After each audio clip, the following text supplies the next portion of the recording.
For over a year, the world kept asking, where were Russia's best tanks? While thousands of Soviet-era machines turned into scrap across Ukraine's fields, the Kremlin was holding back its secret weapon, the T-90M. They were stored, upgraded, and prepared for the decisive strike, the final blow meant to crush Ukrainian resistance. But on October 14th, when that moment finally came, the best tank in the world met a fate no one in Moscow saw coming. Putin's secret weapon became his worst nightmare. And in this video, we'll show how Ukraine destroyed the Kremlin's most ambitious gamble in a matter of hours. While the world waited for the long-anticipated debut of the T-90Ms, Russia had been playing a game of patience and attrition. For months, the Kremlin flooded Ukraine's battlefields with Soviet-era tanks from the 70s and 80s, the T-62s, T-64s, and T-72s. Old machines, lacking modern reactive armor, vulnerable even to infantry munitions. But victory wasn't the goal. The goal was exhaustion, to drain Ukraine's arsenal, forcing Kiev to waste every missile, every anti-tank round on cheap and replaceable targets. That was the first layer of the plan, turning scrap metal into bait. Behind it came the promise of something far greater, Putin's so-called secret weapon, the T-90M ProRive 3, a third-generation tank equipped with relict modular armor, an automated fire control system, and French thermal sensors repurposed from pre-sanctioned stockpiles. For Moscow, this was the trump card, the weapon meant to flip the script. The T-90Ms would be kept in reserve, waiting for the moment the enemy was drained and desperate. The Kremlin believed that when that moment arrived, all it would take was unleashing its invincible tanks to crush Ukrainian defenses and trigger psychological collapse, the same kind of swift knockout the Russian forces dreamed of at the start of the invasion. That moment came in October 2025, with the new offensive planned in Donetsk, particularly around the Pokrovsk region. On paper, the idea was simple, and in practice, catastrophic. A massive mechanized assault with over 100 armored vehicles advancing side by side, supported by artillery and reconnaissance drones. The T-90Ms would lead the charge, cutting through Ukrainian trenches and restoring the myth of Russian supremacy. But what Putin didn't know was that Ukraine had already read every line of that script. And when the T-90Ms finally rolled out of their shelters, they were driving straight into a battlefield prepared to destroy them. In the early hours of October 9th, 2025, the offensive began at full force. The target was Shakov, a small village south of Pokrovsk with enormous strategic weight. It was the junction point between two vital supply routes feeding Russia's front lines in Donetsk. If Shakov fell, Ukrainian forces to the north would be exposed, and Moscow could use the M04 highway as a corridor to push deeper toward the region's industrial center. At 6:40 a.m., reconnaissance satellites detected the Russian movement. 36 tanks, including the new T-90M ProRiv, were advancing in formation, accompanied by BMP-3 infantry fighting vehicles and a detachment of 40 motorcycle troops, fast recon units used to cut communications and isolate positions. The plan was simple and brutal. Capture Shakov before noon, clear the area for artillery, and open the path toward Pokrovsk. But what looked like a lightning offensive turned into a nightmare within minutes. As the first tanks crossed the fields north of the village, they triggered anti-tank mines buried in irregular patterns. Many of these mines, remotely controlled, weren't laid in predictable lines. They were part of a hybrid defensive grid created by Ukraine's 93rd Mechanized Battalion with support from NATO engineers. The first explosion tore through the front of the column, sending up a wall of smoke and metal. The following units, unable to maneuver in the narrow terrain, were trapped, the beginning of what the Ukrainians call the friction zone. And that's when the drones came into play. 2 Ukrainian platoons operated FPV drones armed with thermobaric charges, coordinated through Starlink links and thermal trackers. Dozens of drones dove straight onto the stalled tanks, striking their weak points. The T-90Ms, despite all their onboard technology, couldn't react in time. Their Stora-1 active protection systems were overwhelmed by multiple simultaneous targets, and within minutes, 3 of them were destroyed, explosions igniting the rest of the column. Meanwhile, Ukrainian artillery positioned more than 12 kilometers away opened fire with Excalibur-guided munitions and 155mm Bodana fragmentation shells. Each shot was corrected in real time by observation drones, turning the battlefield into a digital chessboard. Coordination was so precise that every Russian attempt to retreat was instantly targeted with pinpoint accuracy. In less than 40 minutes, what was supposed to be a massive mechanized assault had devolved into a chaotic rescue operation. Of the 36 armored vehicles that entered Shekov, 20 were destroyed or immobilized. Bodies and equipment lay scattered among smoking craters and charred wreckage. Intercepted Russian communications revealed desperate evacuation calls and confused withdrawal orders, while kamikaze drones still circled overhead. The final toll of the battle was devastating for Moscow. 107 soldiers killed, 51 wounded, and 3 T-90Ms completely obliterated. A fourth tank, heavily damaged but intact, was abandoned and later recovered by Ukrainian forces for technical analysis, a symbolic trophy shared across Kiev's social media as living proof of the downfall of the invincible tank. In just a few hours, what was meant to be the triumphant return of Russia's armored might turned into a global showcase of military fragility.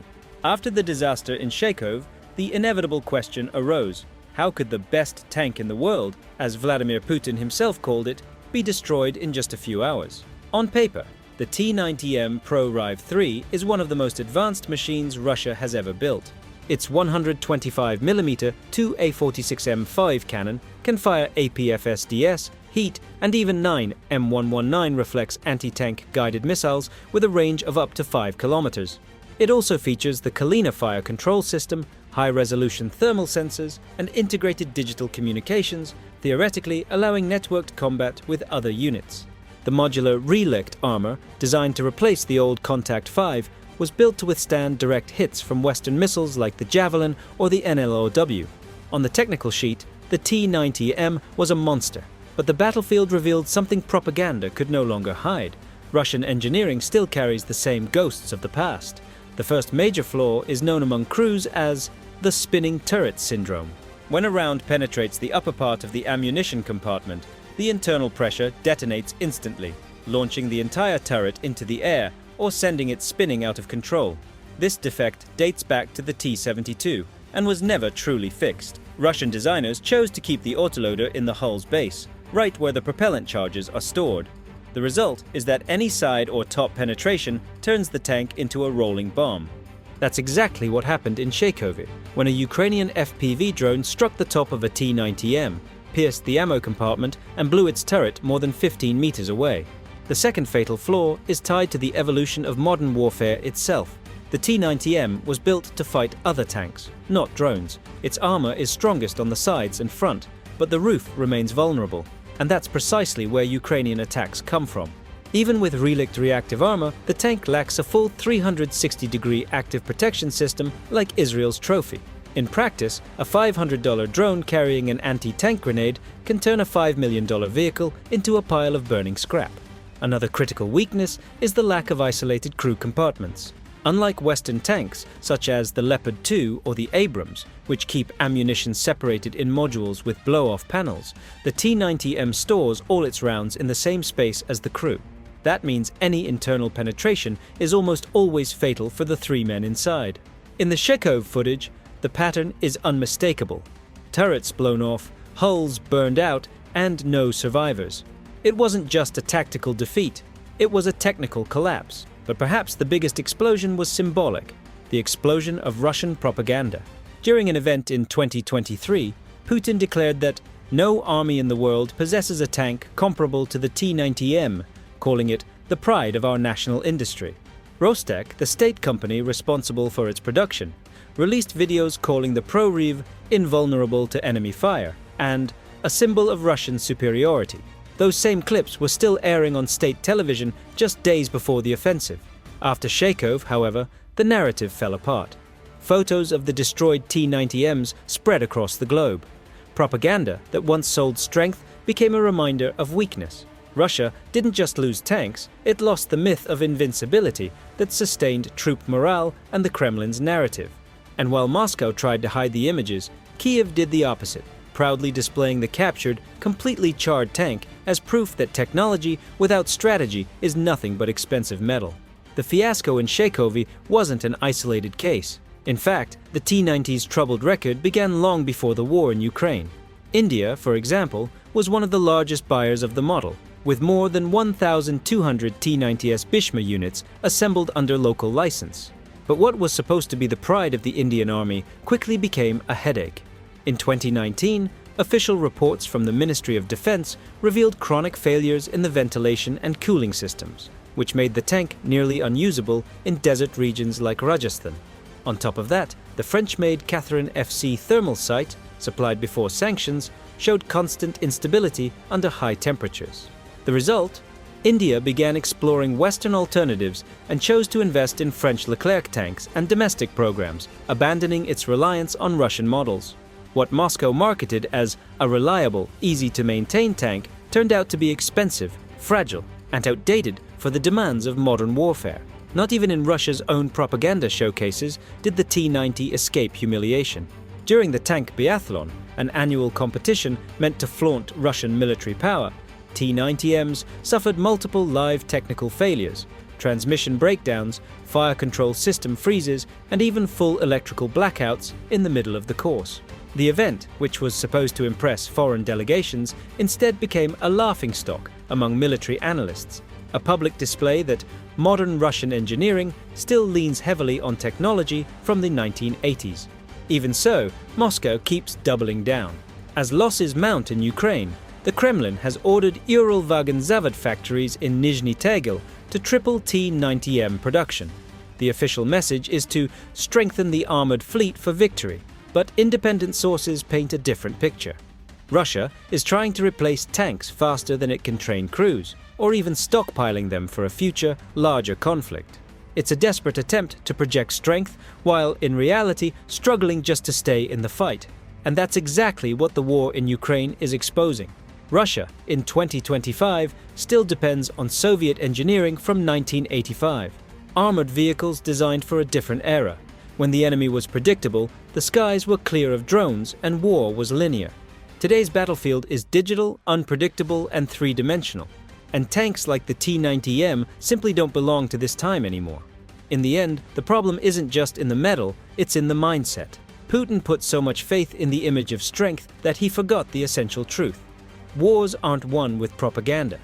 And while the Kremlin clings to its Soviet glory, Ukraine keeps redefining what it means to fight and to win in the 21st century. The T-90M was meant to be the symbol of Russian supremacy, but it became the portrait of its decay. And now the question is inevitable. If Russia's best weapon fell in just a few hours, what will be left when the next test comes? But the destruction of the T-90Ms was only the beginning. Because just days earlier, Moscow tried to reclaim its lost pride in the worst possible way, by launching the largest air assault of the entire war. Hundreds of drones and missiles were fired from Russia in every direction, a massive bombardment meant to break Ukraine's resistance once and for all. What Putin didn't expect was that Ukraine was already waiting for him, and what happened next turned Russia's grand offensive into an air warfare nightmare unlike anything seen before. Click the video on your screen and see how Ukraine turned Putin's biggest attack into his most humiliating failure.